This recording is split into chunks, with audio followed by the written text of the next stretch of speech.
Friday.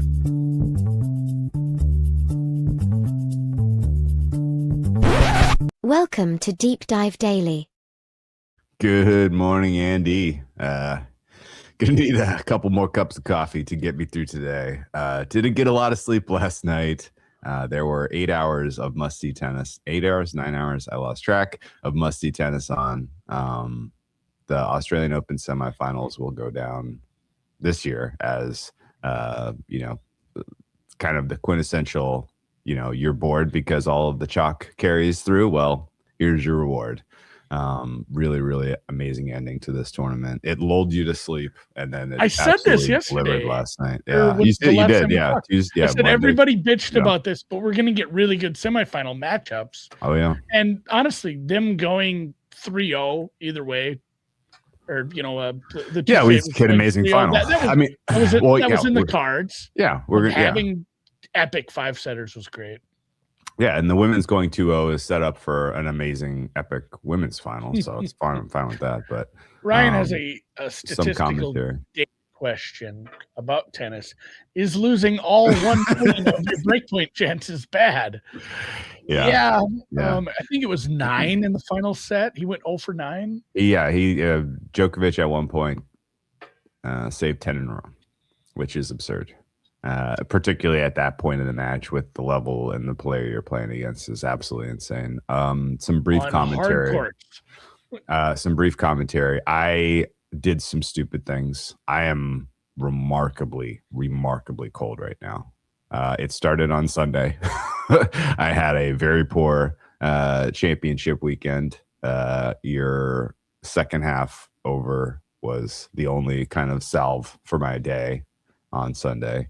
And then I've had one winning day this week. And last night I thought I caught the bet of a lifetime getting Alcaraz live, and it came through. And instead of just taking my winnings and patting myself on the back, I was like, well, Alcaraz is drawing dead in the final now. I guess it's time to just empty the account on Sinner.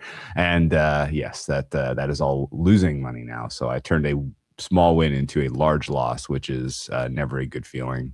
I think the Alcaraz comeback against Zverev obviously was quintessential. It was Alcaraz distilled into exactly who he is. He's theatrical. He's dramatic. He has learned to embrace the pain. Like this, I'm sure you caught this last year, when maybe actually 2 years ago, after he won the 5-hour 5-setter against Sinner.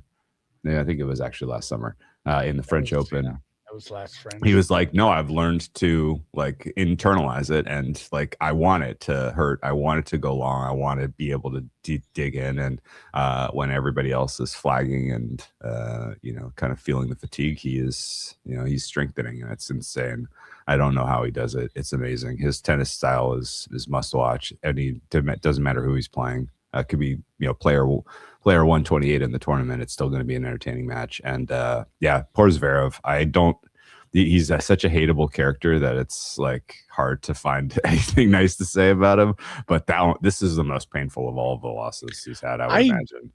Generally try to cheer for Germans, as it is a strong part of my background and my family.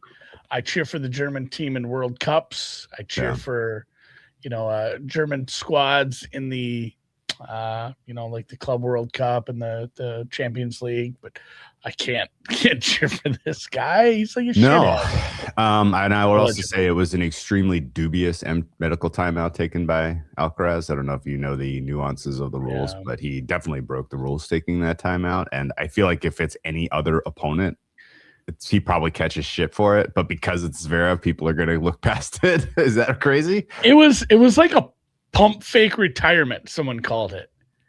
And that was the MTO for cramping mode is not allowed. And that wasn't allowed. But like the pump fake retirement was a good way to put how he treated that. It kind of felt that way, and then not a real German. Well, Sasha Zverev his parents are Russians. But I thought he meant me. There. I thought he meant me. No, he's talking about Zverev. I think. Do you remember Misha? Mm-hmm.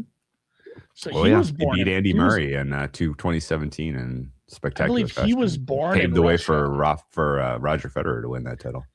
Like Misha was born in Russia. Yeah, I think they moved in between or something. Maybe they both. Who knows? Either way. Well, funny wrinkle. Rybakina gets to compete under the Kazakhstani flag, even though I believe she was born in Russia. And meanwhile, Sabalenka has to compete under the world flag because of the actions of her home country. The later match, and people the are like Djokovic. mean to her about it. Like she's on the. Oh, yeah. Like she's when she's not playing tennis, she's on the front lines killing Ukrainians. Yeah, I forgot she was the deciding vote for passing the war articles. I forgot. That was a bad move by her, a bad call. Can't walk that one back.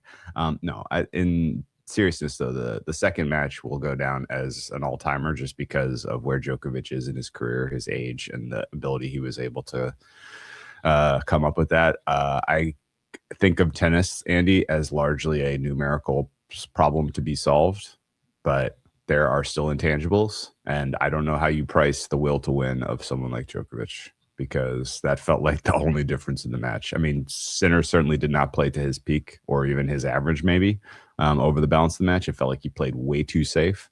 But Djokovic now twice in his older years, once against Alcaraz at the Olympics. I don't know how he produced that level.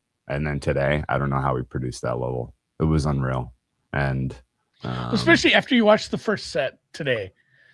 Sure. Or I'm talking back to Sinner. It's just like sometimes you watch it and I don't know how we've done this. He's 38 years old. We forget, like he can play possum for a little bit and get into the rhythm and then just turn it on. Because you watch that first set, be like, all right, we're going to get the final we thought we'd get. This is maybe he sneaks out a tie break in the second or third or something. And then it was just like, oh shit, it's on. I think it was about that second set when he was holding onto the break points. I thought he'd just get broken back. Yeah. Well, he ought to have several times in that match and did not, because of the will to win being, that intangible shit just drives me crazy as far as trying to make bets. But it's cool as far as being entertained. Yeah, go ahead. I looked it up. Misha was not born in Russia. Sasha was born in Hamburg. I feel like Germany. I feel like there's this is like, was it the Russian part of Germany at one point? No, he was born in Moscow. Oh. But Drew, he is 38 years old, which means he was born in 1987. So he was born in the Soviet Union. The Soviet Union. Very good. Very good. I was what's that little slice of Russia that exists at the northeast corner of Germany? I'm blanking. Lithuania? No, there's a famous like city there that I'm blanking on. Anyway, I don't know my geography. Berlin, where the wall was? No, obviously not Berlin. That's the capital. Everybody knows Berlin. I was thinking of Klinenberg, Gdansk, I guess. That little area there. That's changed hands 10 times. It's funny too. I do own a birth certificate. My mom kept everything that I ever owned for some reason. Eventually gave it to me. I have an old passport and it says West Germany on it because it was again pre-Hassel. Remember when Hasselhoff took the wall down? Kaliningrad. That is actually that little tiny slice of Russia that's separated from the motherland by the Baltic states and Poland. All right. Anyway, fuck, man, I'm tired. You ever see Rocky IV? Yeah, we ended communism, and with one movie, it is really a masterful move by Hollywood. All right, can we get political for a second? Yeah, hit it. That is, I mean, there are a trillion things. Obviously, I hate more that is going on in social media right now, especially living in Minnesota. So much going on, but I think over the course of the last, like ever since I started paying attention, maybe in my teens, my least favorite thing is people calling other people a communist, because it is like the word irony. It has never been used correctly. Like, that's not communism. Like, do you know what? Like, it just turned into some catch-all for anything that's not exactly like we are. Like, do you not like? You should go look up what communism was, because that's not it. Do you feel Living, similarly if you about were people calling people fascist? fascist is usually used right. Okay, interesting. Fascist is used right more, more properly, but yeah, like Nazi incorrectly, fascist yeah, correctly. like Is go that read where Marx. is that where your head is at? Go read Marx. Go do a little study on the life in China or the USSR Yeah. at certain points and figure out what communism's a whole different thing. Those red pinkos. Workers of the world unite. I was just reading about something like that. I can't remember who it was. It was, you think about that, all those people in Hollywood that got like put under Oh, the I know. Yeah. under the spotlight, like, hey, Yeah. buddy. McCarthy, Yeah, the McCarthyism stuff is wild. yeah. This is what happens when we don't have football for a week. We start talking about Wisconsin Senators from the 1950s. All right. Final kind of commentary on the Australian Open. I think Sabalenka wins. I think it's going to be an amazing women's final. I think Alcaraz probably rolls up Djokovic. Djokovic's edge today was largely born out of not having played a lot of tennis to that point in the tournament. I think He still hasn't. He was able to summit that. Yeah, but you could see at the end of that fifth set, did Djokovic look 100% physically fit to you? Not really. I mean, but Alcaraz didn't either. So who the hell knows? They can both embrace the pain. Though, so I might bet a Alcaraz first set Djokovic match bet. It feels like it's a thing that happens. He does that. Yeah, well, I do. You think he has to give it to him right away? I think Djokovic in 4 is like the most likely path for him to win. He skates through it, gets broken, loses 6-4, and then he turns it on, wins a tie break, and then has old pickle juice on the ropes for the last 2. Yeah. I still don't know. understand We'll see how Djokovic in 4 Djokovic beat him. Djokovic beat him last year 3-1. I don't remember exactly how that match unfolded. Djokovic when he is up against a player who is better than him, he is typically has a specific strategy. It looks like the semifinal where he beat Nadal. You remember that a million years ago? Where he beats Nadal in the semifinals and then looked like he was going to lose to Tsitsipas in the final and then won. That kind of strategy of forcing his opponent to redline early, and he did it to Alcaraz too in that French Open that he beat Alcaraz, where he forced him to cramp. I think his best bet is to try to force Alcaraz across the line early and use up his reserves early, and then just not have his legs in sets 3 and 4. I don't think I see Djokovic winning a 5-setter personally. So that's what I'm saying. I don't know if he could win if it goes distance. He'd have to win in 4. 3 feels like a big ask. If he just turns it on and really whoops him, that'd be crazy. Although 7-6 at the Olympics, so anything. You saw what he did today, though. He did the full Mitch Hedberg. Have you ever heard that joke? No. The ultimate tennis competitor is a wall. Oh yeah, never loses. He's saying that shit is relentless. And I mean that's what Djokovic did today. He just walled it. He's like, what if I turned into a wall and you couldn't? And I just wait for you to fuck up, and then. Sinner hit 72 winners. I don't know if that's a fair commentary. Sinner was producing decent tennis for the most part. It wasn't his peak, but it was pretty good. No. I honestly thought Sinner needed to take more chances. I thought he played way too safe personally. Like particularly on return on some of the break chances that he had at the end of the 4th and the beginning of the 5th. He was playing very safe. He was giving Djokovic opportunities to get out of trouble. And then eventually it looked like Sinner got tight and Djokovic was just playing like free and unchained. Like this is my last run here. That's pretty fair. The taking advantage of the break points. Obviously he didn't. He wasn't really playing aggressively at all in those. And he was having he had a couple of what the fuck was that? Like the second serve return was 85 miles an hour, and he just completely overcooked it. I don't know what was going on there. Anyway, I have no more thoughts. I'm sad because I lost a lot of money today, but I'm happy because you see something like that from a player with this much history, and it's special. It's fun. Probably It's fun. gonna be one of the last like really like holy shit moments and memories we get from Djokovic, who's the greatest tennis player that's existed in our lifetime. He ever lost a AO final? Djokovic. I don't think he's lost it if he's made it to the final. That's a good point. I think all of his losses have come semis or earlier. I believe he's 10 for 10 when making the final. Holy shit! Really, 10 for 10, which is crazy. Yeah, his greatest opponent down here was the quarantine people, where they put him in the box, wouldn't let him out. I think the same thing was true for Wimbledon though, until Alcaraz got him. Yeah, I don't know. It's hard. These guys are like. I haven't thought about this in a long time. Okay, let me look here. It's hard to beat a couple of 20-somethings. Australian Open final. Djokovic is 10-0 in his career. Oh man, you want to guess man, this is a wild one. 2008. You remember that year? Financial crisis and what was I doing in 2000? I was living here.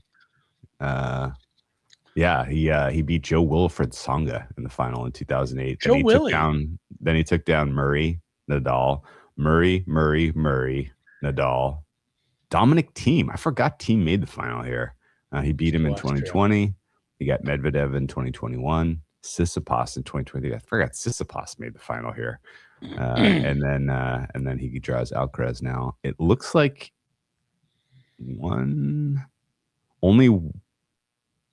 two of these matches went 5 sets. Nadal took him 5 and he won 7-5 in the 5th. That one looks like it was an epic. I don't remember that. 2012, I wasn't really paying attention. And then the Dominic Thiem match went 5 sets. I do remember that one, and that was not a very good match. Djokovic was kind of playing with his food the whole time, I thought. All right. What else is going on in the world of sports? Little trivia. Misha did win, obviously the shittier of the two on tennis, not domestic relationships. Won one tournament. He was a champion one time in his career. Name that tournament. I'll give you a hint. Oh, by the way, Wimbledon. He did not win Wimbledon. I wasn't listening to you. I was trying to answer Charles Saul's question. I was going to say incorrect. The Djokovic-Tsitsipas final I was talking about was the French Open final, which was that also that same year? It must have been. That was 2023, right? Or was it 2022? I forget. The one where he was down 2-0? Yeah. That was before. I had Tsitsipas futures that day. I remember. Yeah. Super happy about that. Okay, what was your trivia again? Misha has won a grass tournament. He has one win, one tournament championship. It was on his entire resume. Misha only ever won one title. He has a losing record. I mean, he was a below 500 tennis player. So my choices are Stuttgart. I doubt he ever won Halle because Federer won Halle every year. Ertagenbosch, he wouldn't have played Ertagenbosch. He would have played Stuttgart, I think. And then the other choices are Queens and Eastbourne. I don't think he would have played Queens, so I'm going to go Eastbourne. Is that right? Look at you. Yeah. You nailed it. Yes. Mr. Almost says Schaefer's down to 700. Here's the other thing too. The unbalanced schedule that the Islanders have played, they've played one of the toughest schedules in the entire league. And from here until the playoffs have one of the easiest schedules. So here's hoping he just pours in another 15 goals. That would be awful nice to just kind of sail that one in, have some extra money come summer. Yeah, Lindsey Vonn. This is the biggest bummer that you want to talk about having a cold week. Do you have an update on it? It looked like she shredded her knee, man. It looked bad. I don't think. I was gonna make a joke like, did you have Lindsey Vonn futures? Yeah. I don't have Lindsey Vonn futures, but I was excited to watch her ski, and it was going to be a pretty amazing experience. And now I don't think she's going to go. I kind of can't believe it. I'm really, really, really bummed. There's zero chance you're airlifted after a wipeout like this, and it's not bad enough that you can't compete in a week. So I don't know. It's not like she has a month to recover good. from like a knee sprain or something. It's not good. She's done so out. well this season too. It's really, really a shame. I'm surprised she was skiing this aggressively. This was the last warm-up run. I know. So bad. If you remember from last week, I had a trivia I wanted to hit, and we didn't have enough time on Monday or earlier this week. Good bar trivia, good fun one. And I think this one's much more difficult than Eastbourne. If you have a second for me, hit it. If Drake May wins this year, UNC will become the 6th school to produce a quarterback who won the Super Bowl and a U.S. president. Whoa. Obviously, James Knox Polk, a famous Go Tar Heels. What did that lady say on White Lotus? What's the drug she takes? Oh, Lorazepam. Go Tar Heels. Piper, no. Piper. Piper. UNC would be the 6th. There have been 5 other schools who have a U.S. president and a Super Bowl winning quarterback. I will give you credit if you name either of the 3, the quarterback, the president, or the school, because these are fucking difficult. One's easy. The other 4 are hard. Stanford. LA. There you go. I don't remember who's the Stanford president. They all does it count Hoover. If it's not your undergraduate degree? It's like if you got a degree from that school, right? It has to be. You had to play there. You had to. Well, if you're a player, but if you're a president, though. Yeah, you had to get it. You had to get a degree there. A degree. So it could have been your JD, or it could have been your master's or your doctorate or whatever. Okay. Oh my God, Delaware. Good call. The chat. Very nice and Newman. Biden and Newman has the whole. I never would have come up with that one. Go Blue Hens. I actually didn't know that Biden went to Delaware. For some reason, I did. Okay. So we're down. We got 2. There's got to be a armed forces. Pick an armed force, and it can't be Space Force. I bet you both West Point and Navy. Just one. Jimmy Carter went to Annapolis. Oh, really? Okay. Roger Staubach was a Navy man. Staubach. That's right. All right. I can't believe the easiest one on the board, I thought, is still out there. Michigan. Ford was a Michigan guy. Can you name the quarterback, though? I think he won more than one Super Bowl. Yes, he's represented on this list multiple. In fact, you know what? He's probably cock-blocked numerous schools and numerous presidents from getting onto this list. Would be my guess, and it's Tom Brady, of course. And it's funny. What I saw here was my favorite one. I saw when I saw this tweet. It was actually quote tweeted by Fitzpatrick, who apologized to Harvard. He's like, I'm sorry I let you down, Harvard, because they've had presidents, obviously, multiple. Yes, obviously, yeah. So what's the last one? One remains. I can't even. Let me go. Where did Eli go to school? Why am I drawing a blank? Ole Miss? I don't think so. No. Tennessee? No. Tennessee? Maybe? No. Miami, Ohio? Miami, Ohio mentioned in the chat, and it is correct. Big what? Ben, who from Miami, Ohio made it to the Oval Office? 23rd president, and I feel like you should have known this. He defeated Grover Cleveland to win the presidency. He was actually a transfer. He finished his season. He finished his career as a student in Miami, Ohio. He was a member of the Pi Delta Theta fraternity and the Miami Union Literary Society. Benjamin Harrison, your 23rd president, graduated 1852. Wow. Where did Nick Foles go to school? There were a couple Okay. Ohio presidents, so it's not crazy. Yeah. Where did Nick Foles go to school? I don't know the answer to that. Oh, U of Arizona. He was a Arizona. Wow. Wildcat. You know what? Now that we live in a world with the transfer portal, we're probably going to get more of these because you're going to, like, every quarterback that comes into the NFL is going to have played at 4 different schools. I don't know if it was SNL or what. I just saw like a little clip. They made that joke where, the introductions on Sunday Night Football. Yeah. Hey, Randy Moss, Marshall. And the guy comes up and he's like, Bob Smith, Iowa State, West Iowa Community College. He's like the University of Eastern Michigan, the University of Western Michigan. It was SNL then. Apparently Charles saw it too. It is funny because they're like, and like an internship at Liberty University. Fun fact about Benjamin Harrison. Much like Joe Biden, he was preceded by Grover Cleveland and succeeded by Grover Cleveland. He was the Oreo cream in the Grover Cleveland sandwich. All right, man. I still haven't seen Death by Lightning. I'm gonna have to make some time for that. I meant to watch Frankenstein this week. Haven't had a chance. You can skip it. Watch it.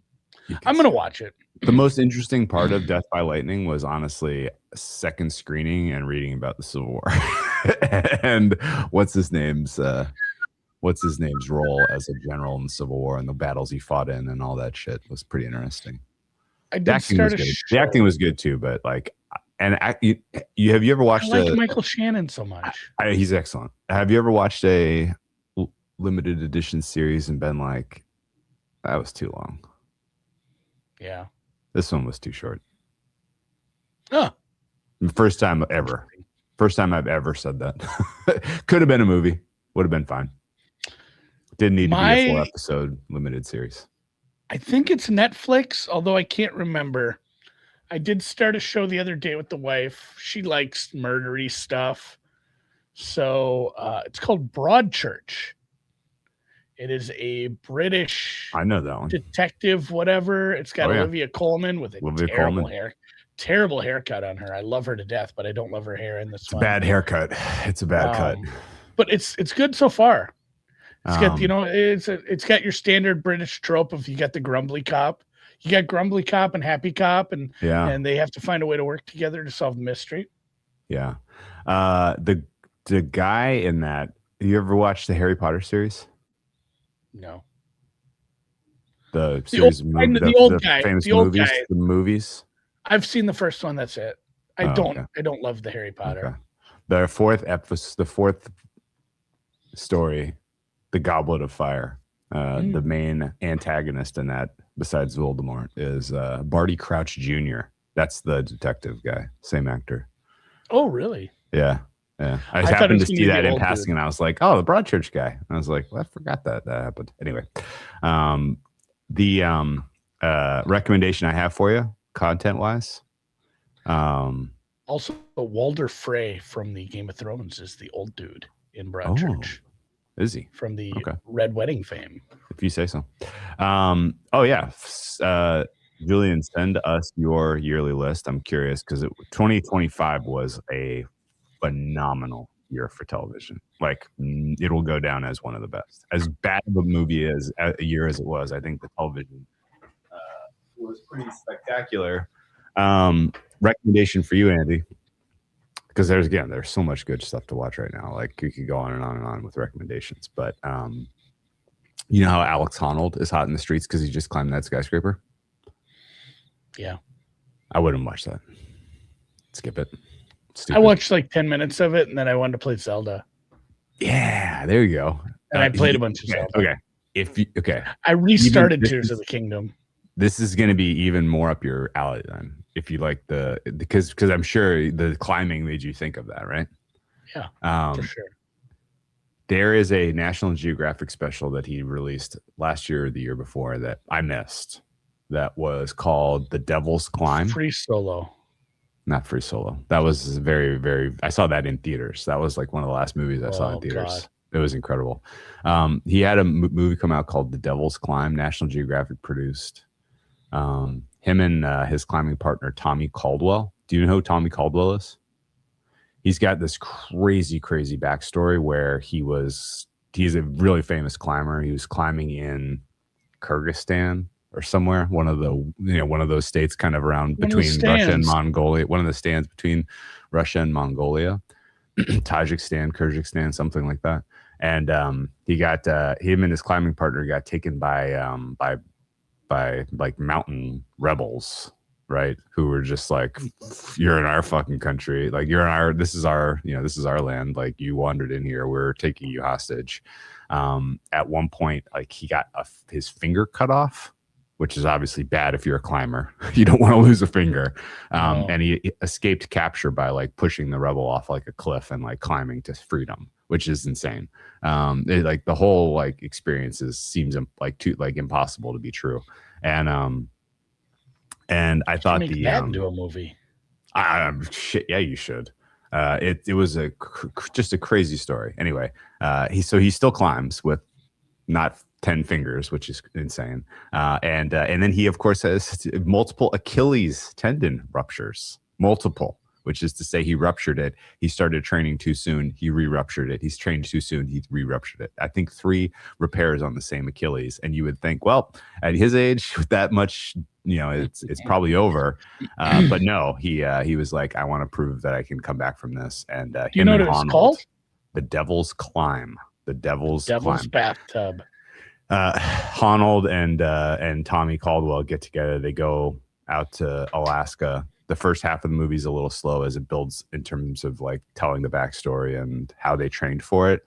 But then the climbing scene in the finale is absolutely unreal. Like the drone shots and like the kind of put you in the experience of these guys climbing these absolute spires is ridiculous. I cannot recommend it more highly. And then the finale is just tremendous. So the Devil's Climb, worth a watch. Just don't do it while you're high, because you will probably you will not enjoy it as much. It's if you don't like heights, honestly, I wouldn't watch it, because there are a lot of scenes that are like, ooh, this is intense. That's the thing about that tower climb. That tower climb was probably like a 2 out of 10 for him as far as difficulty. Like once you saw what he had for footholds and climbing, it's like, oh, because everyone's like, oh, what's going to happen if he falls and dies? And then you realize, like, no, this is like a NASCAR racer, going to the minor leagues and beating some people on a little dirt track. Like this is so easy for him. And they did have a plan. If they're going to go to a wide shot and read this announcement, like, hey, he fell, but I don't think he was ever going to fall. Question: what are you reading at the moment? I want to go back and hit Newman's question. Sure. I've had so many activities with the children and TV I've wanted to watch that I'm a little slow in my reading right now. Kind of falling behind. I'm still working on Stranger in a Strange Land. Plus, I do this thing sometimes when I order books. If I'm working on a book, I'll just read another book in between it. And I've been getting some of these older gambling books I've always wanted to read. So I got like David Sklansky, the poker player. I had one of his from like the 80s that showed up finally, and I just stopped and read that. So back to Stranger in a Strange Land, the sci-fi classic. I read a little bit last night before I fell asleep. Cool. You had recommended Martyr at one point in time, and I gotta say that was an amazing recommendation. Really well written. Really well written. In August, this was not a story told, Brian. This is real. In August 2000, renowned rock climber Tommy Caldwell, along with 3 companions, was kidnapped at gunpoint by Islamic Movement of Uzbekistan militants while climbing in Kyrgyzstan. They were held hostage for 6 days, forced to march through freezing mountains, witnessed a fellow captive's execution, and ultimately escaped after Caldwell pushed one of their captors off of a cliff, an event detailed in the book Over the Edge. Tommy, of course, also had one of his fingers sawn off. It was sawed off. Sawed off? Sawn. Sawn? I don't know. I don't like either way. It's bad. There was a sawing off of a figure at some point. This is wild. Anyway, wine of the week. What do you got going on this weekend? Anything interesting? Wrestling tonight, volleyball tomorrow. A lot of sports still. Okay. Wine of the Sunday, week. We'll celebrate. Sunday's wrestling again. I'm going to be officiating a children's tournament. Cool. So cool. Busy. I need something at night to calm me down after sitting on the bleachers and cheering all week. I'm going to pivot wine of the week from trying to find a good recommendation and pairing for you because that's lazy. And I'm going to focus more on like just kind of curating an opinion and giving you, this is what I'm getting after this weekend. This year. I was previewing the Australian Open with Gill and company. And they asked, what is the, what are your favorite Australian wines? And it was a little bit on the spot because I don't really drink a lot of Australian wine. It's tough to get wine from Australia that's not spoiled, and they don't make a lot of wine there that's especially drinkable. But I made a good case for Shiraz, which is Syrah, right? And that's sort of their main wine there. They do a lot of Shiraz Cabernet blends that are interesting. You're not going to find that anywhere else on earth.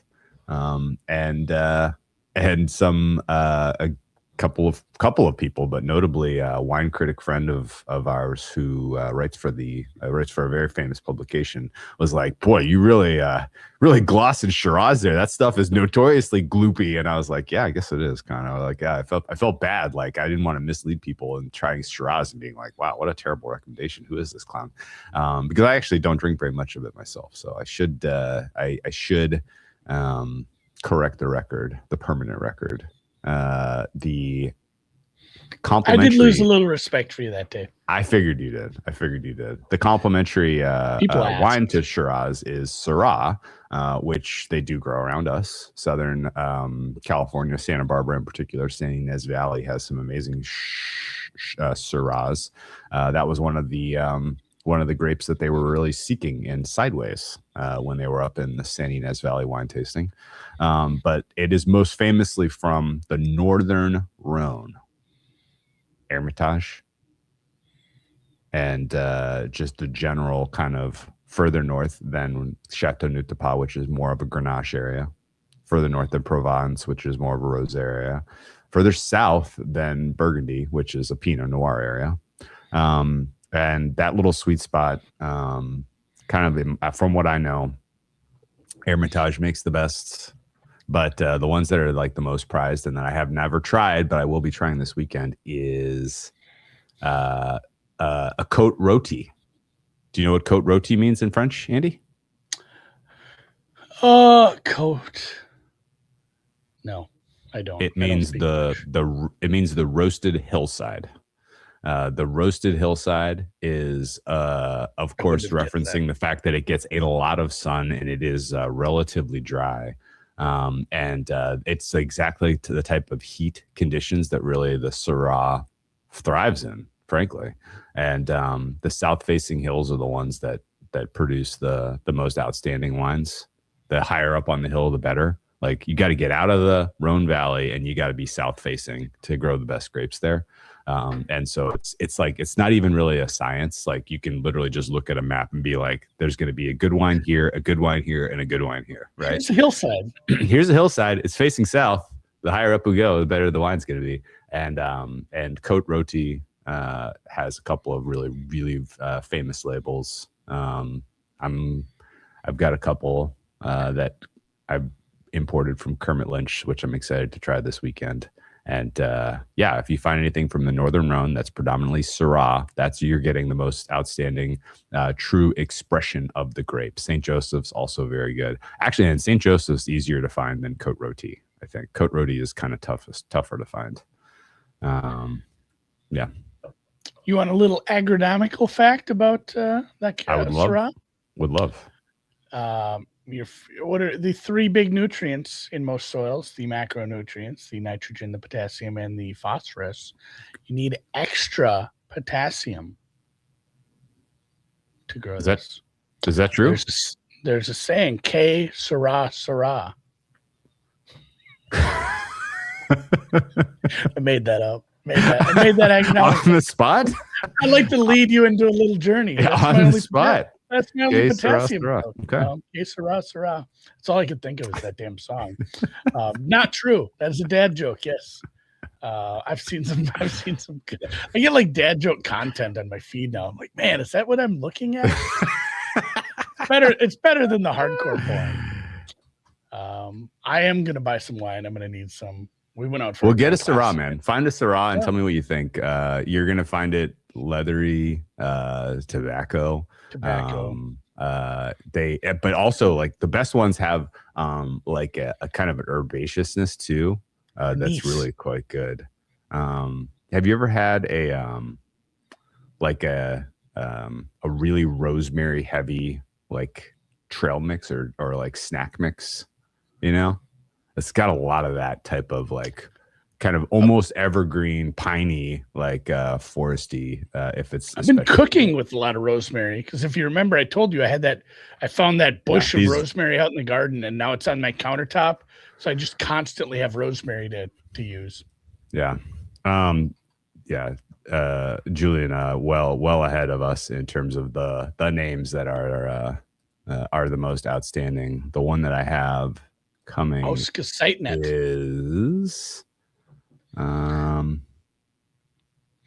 don't know what the fuck Drew was talking about with this rosemary and trail mix. Trail mix, I usually have M&M instead. Yeah. Are you talking about not trail mix, but like snack mix? You know, have you ever had like a savory snack mix? Like sure. Don't say trail mix. Trail mix has not. I didn't mean trail mix. I was talking about a. Can you imagine a peanut M&M with rosemary? Yeah, I definitely can. I don't think it'd be good. It'd be absolutely terrible. Yeah, it would be terrible. Mix. No question. What's the one I have? Fuck, man, I can't find. I didn't take a picture of it yet. Anyway, all right. Well, whatever the case is, I'm excited to get into it. Find a Syrah. Syrah suffers the most from the heat. It can reach 14 or even 15. Oh, I see. Yeah.